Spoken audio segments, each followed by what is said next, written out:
Përshëndetje të gjithëve. Sot ndodhemi në ambientet e shoqatës Nexhat Albania, së bashku me mua Ela Dedën, ndodhet edhe Aldo Sulollari, kryetari i kësaj shoqate, dhe Eltisa Bilo, antare e shoqatës Nexhat Albania. Këtu jemi për të diskutuar rreth një çështje që është shumë e përfolur këtë ditë, për disa video të cilat janë shfaqur nëpër media të ndryshme, në të cilën shfaqen disa gra, 2-3 gra iraniane, mujahedine, të cilat janë të izoluara në kampin Mek, në Manës të Durrësit, në të cilat shfaqen pranë ambienteve, shkollave, ku ka fëmijë.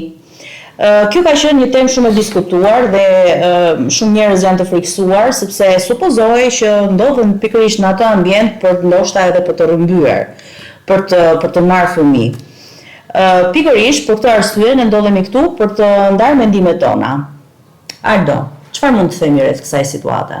Faleminderit Ela për hapësirën edhe për mundësinë që ne të shprehim mendimin tonë. Sigurisht kanë qenë të shumta edhe kërkesat për të folur publikisht duke paralelizuar situatën se ne përfaqësojmë grupin e dezertuar nga Meku dhe mendojnë që një fortifikim i mundshëm mund ta bëjë pak më publicitare situatën, por arsyeja për cilën unë dua të flas sot nuk është për të thënë gjërat për cilat ndoshta mua mund të më interesojnë të them për publikun në këtë momente, situata të ditërsuara nga realiteti. Unë gjithmonë, jo vetëm unë, po edhe stafi që ne përfaqësojmë dhe kauza që themi gjithmonë ka qenë në kuadër të vërtetës, edhe e vërteta është vetëm një dhe e paditërsueshme. Ne kemi folur shumë për kampin Ashraf dhe mënyrën se si ata i kanë trajtuar personat dhe individët brenda kampit, po nuk mendoj se ky rast është për të zmadhuar kaq shumë dhe për të folur rreth një rrëmbimi. Pra, ajo që unë mendoj është për ta përmbledhur shkurtimisht, funksionon në këtë mënyrë. Ata njerëz janë të izoluar, nuk kanë patur përjetime emocionale të paturit një fëmijë dhe si rrjedhoi empatia dhe mungesa e tyre për të parë një fëmijë prej vitesh nga afër, sepse aty janë të gjithë moshë madhore, nuk lejohet martesa, nuk lejohen raporte seksuale dhe nuk lejohet që të kenë fëmijë brenda. Dhe mbi 30 vite qëndrim aty, e ka bërë një lloj empatie dhe kurioziteti për ta afruar dhe për ta përkëdhelur, siç themi ne, një fëmijë dhe nuk ka qenë një qasje për ta rrëmbyer, sepse aty nuk lejohen as fëmijët, ku do ta merrni, ku do ta çonin. Pikërisht, pastaj edhe diçka tjetër që në këto video që janë shfaqur nuk është parë në një kontakt fizik me fëmijë që i kanë tentuar ose kanë bërë diçka konkrete.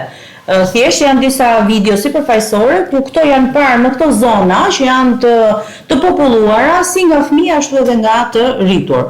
Por që sigurisht në bazë të informacioneve që kemi marrë, organet kompetente janë duke analizuar çështjen, kanë punuar dhe kanë parë video, materiale të ndryshme dhe supozohet që kanë qenë për arsyet e tyre, dikush thot për arsye shëndetësore, kanë lëvizur për motive të tyre personale. Eltisa, mendimi jot? Domethënë, nëse do të shohësh si prind, ajo është diçka shqetësuese, por nga ana tjetër, unë që kam kontakte me iranian, më duket thjesht një shaka, për arsye sepse nuk janë njerëz që mund të abuzojnë apo të arrijnë deri rrëmbim fëmijësh, sepse janë njerëz që i adhurojnë, i dashurojnë fëmijët, duan të argëtohen edhe shkojnë gjithmonë për zona ku nuk mund të shifen nga antarët e tjerë, nga shokët e tjerë, teksa afrohen me fëmijët, sepse këtyre nuk ju lejohen kontakti me fëmijët. Pra, izolimi që ato kanë në kampin Ashraf, bën që kur shohin një fëmijë përballë, thjesht ta duan dhe të ndjen dashurinë e nduarin, dashurinë e kontakt, një komunikim shumë vitesh. Eltisa i jep dhe nga afër në fakt duke qenë se të bashkëshorti i saj është iranian dhe gëzon dhe një familje të shëndetshme aktualisht, nëse ne do të flasim keq për situatën është shumë thjesht që të analizojmë fakte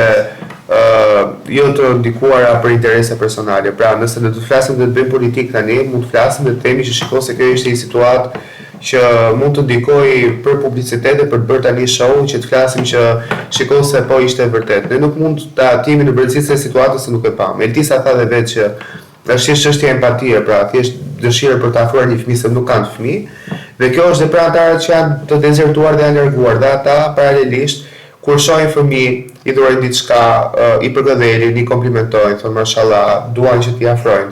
Është, domethënë, një lloj afrimi Duan të mësojnë nga jeta që bëjnë shqiptarë. Edhe diçka shumë e rëndësishme që është për t'u cekur, fakti që këta mujahedin nuk është se kanë ardhur dje, por që kanë vite që jetojnë në territorin tonë, kanë vite që ata, edhe pse le të themi me mundësi të kufizuar, lëvizshmëria e tyre ka qenë e her pas hershme dhe nuk është se kemi pasur në një problematik që ndër këto vite të ketë pasur një problematik të caktuar. Për çfarë do ndodhte pikërisht sot? Pikërisht. Ndoshta unë mendoj se edhe situatat e luftrave që kanë ndikuar në frikrat e njerëzve, duke I parë dhe duke supozuar që ndoshta po na sulmojnë ose duan të na bëjnë diçka kundrejt fëmijëve. Ajo që unë mendoj është në këtë fazë situatë kritike që ndodhi në fakt situata e lindjes mesme dhe origjina e tyre Irani në konfliktet përshkallëzuara që ka patur me Shtetet Bashkuara dhe me Izraelin, nuk do ta favorizonte kampin mujahedin që të bënte veprime të tilla për të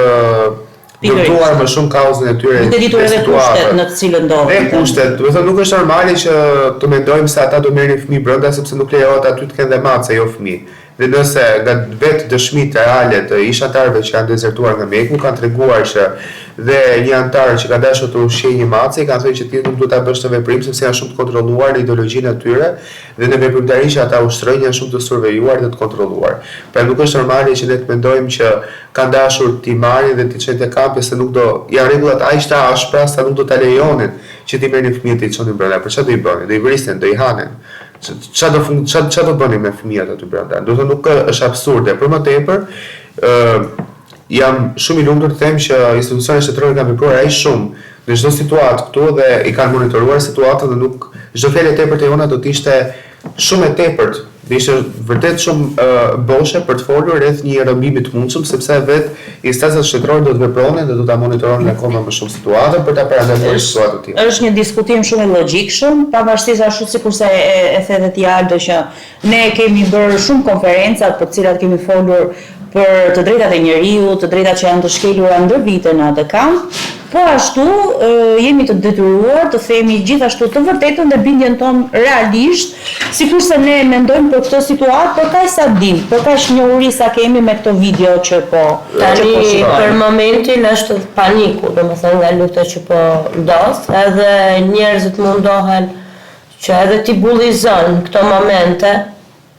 ose të mundohen t'i mbajnë larg vetes së tyre, mendojnë se çdo gjë, çdo punë që mund bëjnë ata tashmë është negative, pavarësisht ato mund të jenë për një qëllim argëtimi, është situata që ndikon.